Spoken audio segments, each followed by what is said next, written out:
Continuing the last episode, I'm going to cover the rest of the violin bow techniques today. The fourth group consists of one bow stroke, Collé. Collé means glued in French. It is a very short stroke.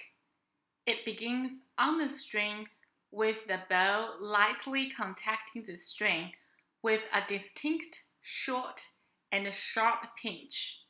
The bow is then lifted to prepare for the next stroke. The resulting sound was described by Ivan Galamian as being similar to pizzicato with the bow. It is a finger-dominant stroke. The wrist and arm are not involved. It starts from the string.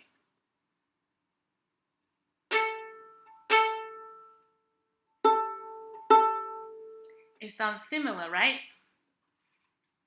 Although Collé usually has no articulation markings, dots are sometimes used. There are not many repertoire which include long passage of pure Collé, where you play with the exclusive finger movement. It is still the essential bow technique. After you master the Collé, it will be easier to learn other bow techniques, such like Spiccato, flying Spiccato, and Sautillé. There are a few ways to practice Collé.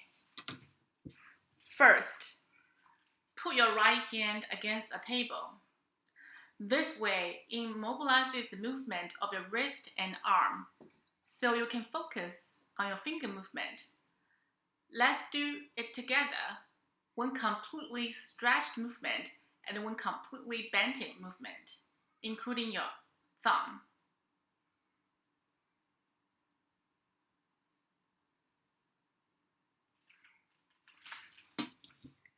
Second, put fingers back to the bow and do a vertical and then horizontal exercise with the same finger movement that we just did.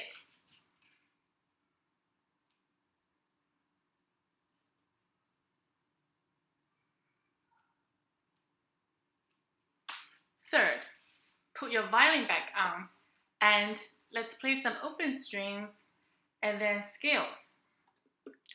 Let's start from the middle part of the bow. Fingers stretch on a down bow and fingers bent on an up bow. Use very little bow, like 1 centimeter, and focus on your finger movement.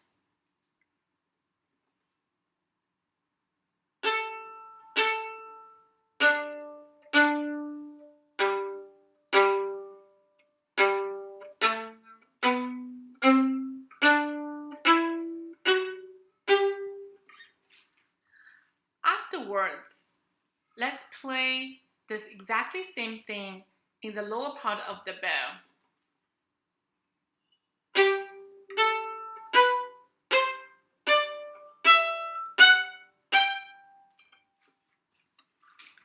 Next, string crossing. I will play an example from Mazar's Etude number 3 in the next slide. Remember, your arm should anticipate for changing to different levels of the strings. In conclusion, Collé is a very short stroke, like a pizzicato with the bow, and it is formed by the finger movement only. However, you can use the Collé starting movement and then expand it to other strokes.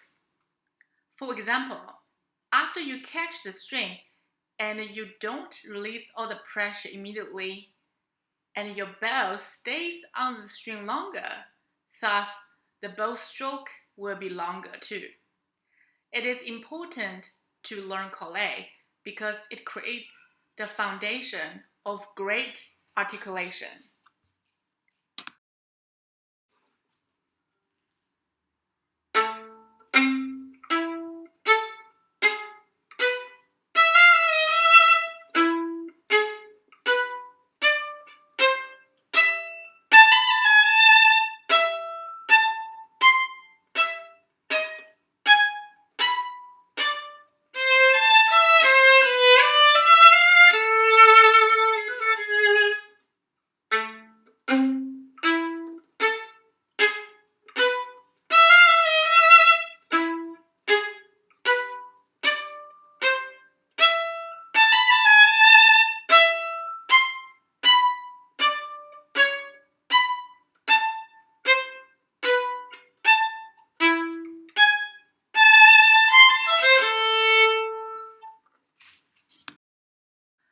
The fifth group consists of spiccato, flying spiccato, and sautillé.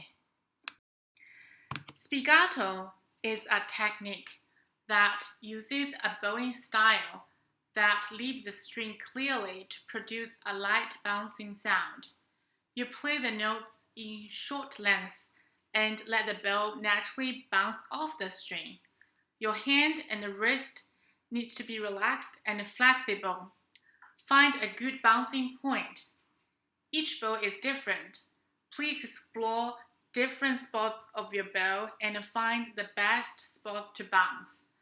The contact point should neither be too close to the fingerboard or bridge. Something between. You can start playing the spiccato from the middle of the bow. Here is my approach to learn how to play spiccato. We just learned how to play the Collé stroke. First, let's play a few. Second, gradually shorten the pause between each stroke.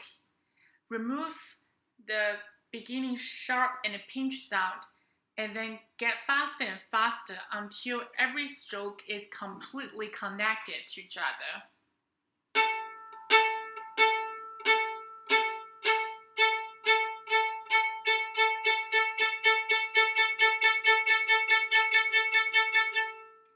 The higher your bow is off the string, the slower you get. The closer the bow is off the string, the faster you get.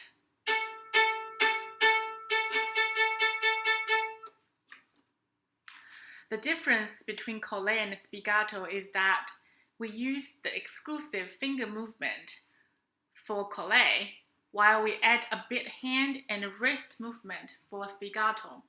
Don't need to be deliberate. Let the natural bouncing of the bow and the finger movement drive your hand and wrist to move along with. I will always start the very first spiccato on the string for clarity purpose. It is particularly important in orchestra playing. If everyone in your section starts the spiccato off the string, then there must be a problem with the ensemble, and the sound will not be clean.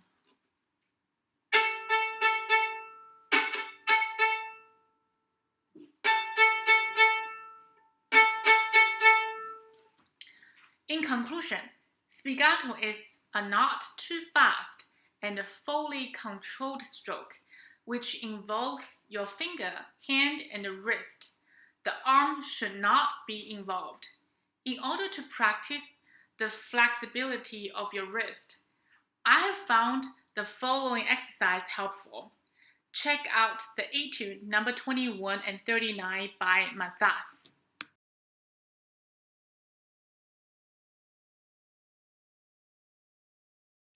Flying spiccato is when a number of short notes are played all in one bow, and the bow bounces for each note. It is usually not very fast.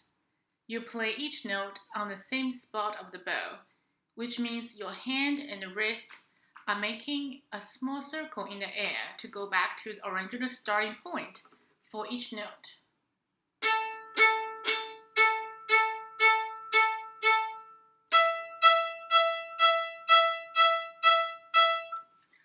Collé is a great preparation for playing the flying spiccato. Here is an example of the third movement from Mendelssohn's E minor violin concerto.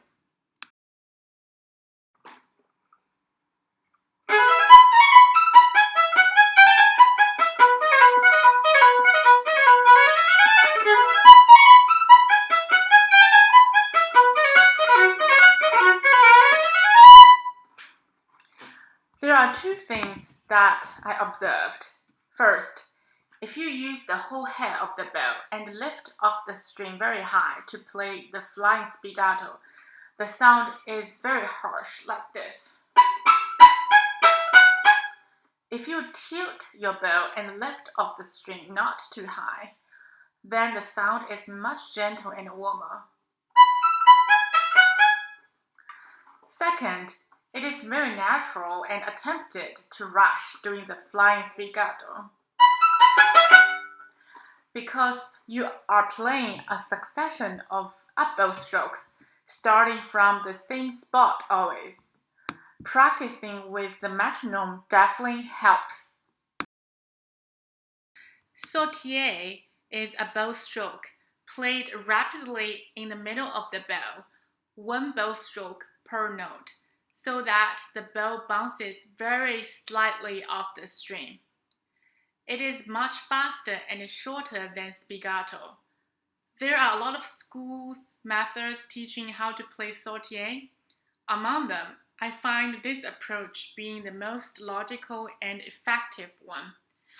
Put your bow on the tip and do very fast short strokes like tremolo with fortissimo dynamics.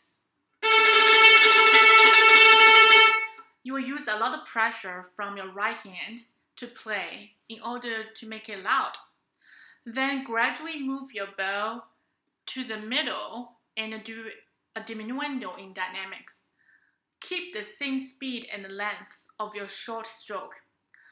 While you are doing a diminuendo and moving your bow towards the middle part, you also need to lift up some pressure since you are trying to play softer and lighter.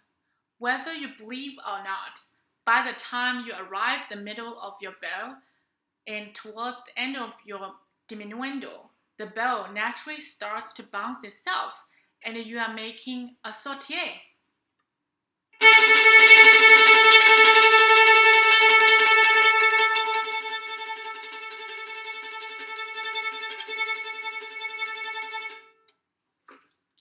Comparing to spiccato, which I play it with full control of my fingers, hand, and wrist, I play sautillé with semi-control, or you can call semi-passive movement, because it is very fast.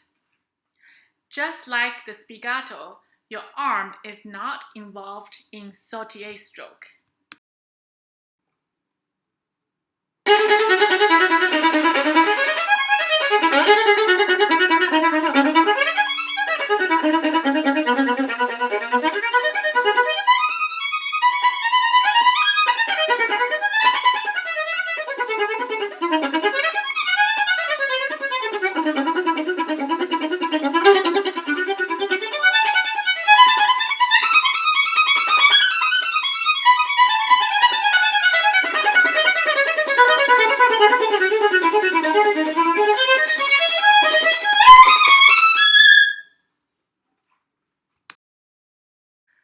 You will notice that the notation for spiccato, staccato, and sautillé are exactly the same, which is a dot on the note.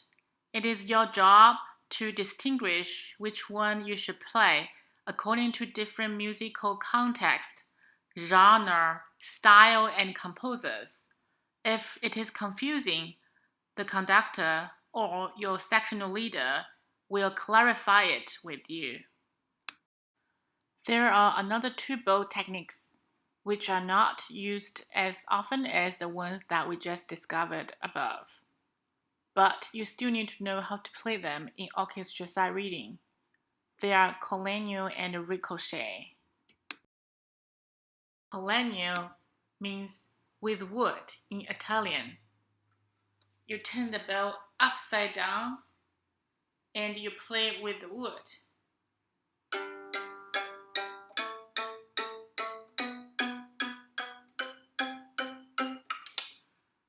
When everyone is playing Col Legno together, the effect is powerful.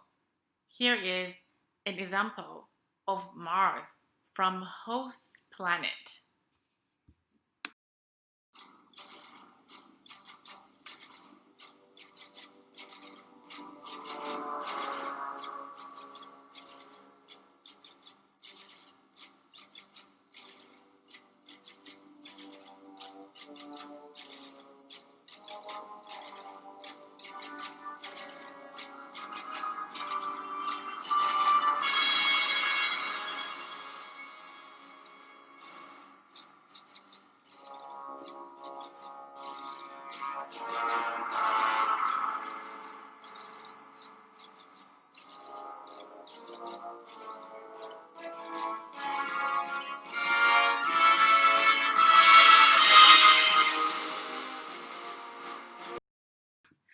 Ricochet consists of throwing the bow on the string in the upper third of the bow on a dumbbell so that it bounces and produces a series of rapid notes. You sometimes see jeté on the music, which means the same thing in French. You initiate the first note and let the rest of the notes bounce on their own. 2 tips. First, your right wrist should not bend. It should be opposite. If you bend, it sounds this. If you do the opposite, it's much easier to bounce. Second, use more hairs from the bow. If you tilt your bow, it will be harder to make the ricochet. If you use more bow hair, it bounces much more. Let's do the preparation exercise together. Throw the bow as hard as you can on any notes and let the bow bounce. Try to feel and enjoy the natural bow bouncing.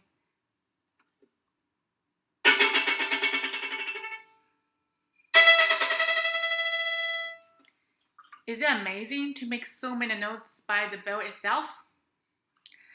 After you are used to it, then we need to learn how to control the ricochet, just like we need to control the vibrato. Both of them should never be wild and uncontrolled. I have written an exercise for you in the next slide. You can pause for practicing purpose.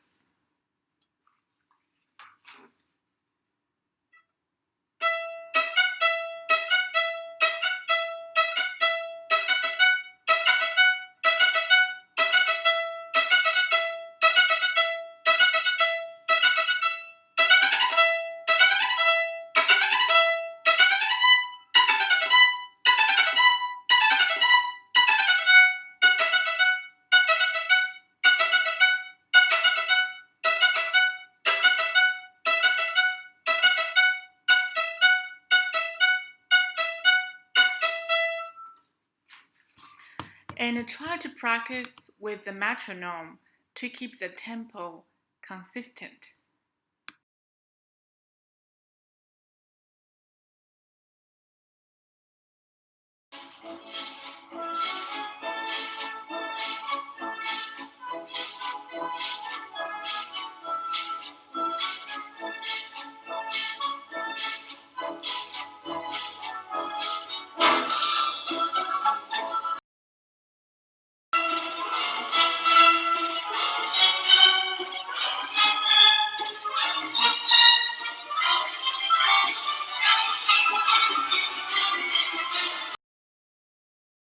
If the up bow and the down bow's ricochet are connected together, then we are getting the flying ricochet, which is also called the jumping arpeggio. You can practice open strings first. 2 tips. I give a little accent on the first note of both up bow and down bow to get more clarity. For the rest of the notes, I let the bow bounce by itself. My arm is anticipating and adjusting to different levels of the strings. The second tip is I don't tilt my bow. I play with the full head of the bow. It is easier to bounce. Let's practice from slow to fast.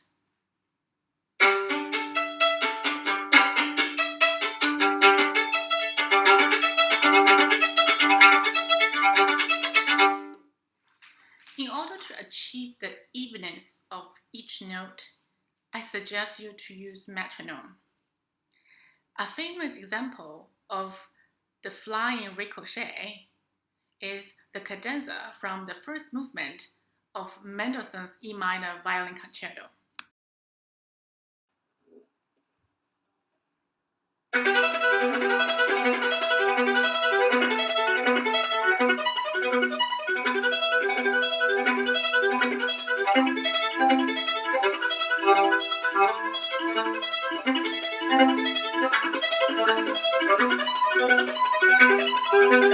In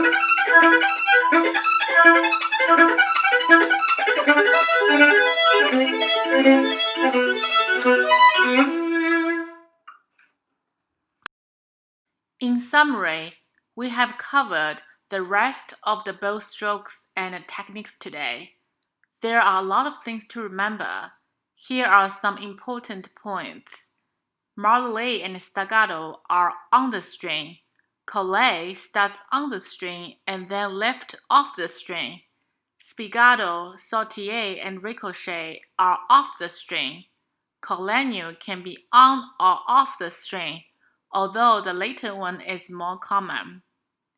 Staccato is shorter than Ballet. Pure Collé is very short. Sautillé is faster than Spiccato. This is the last episode of the series of the essential violin techniques for orchestra sight reading. I have covered the following topics: how to choose right fingerings, shifting, vibrato, harmonics, pizzicato, and 22 different articulations and bow strokes. It is my pleasure to share some violin techniques with you. I hope they are helpful to your next sight reading in the orchestra. Lastly, I want to give thanks to 3 people: Junior Lopez, who initiated the idea of making this series of educational videos; Joseph Meyer and Brian Reagan, who gave me valuable suggestions and advice during the research. Thank you.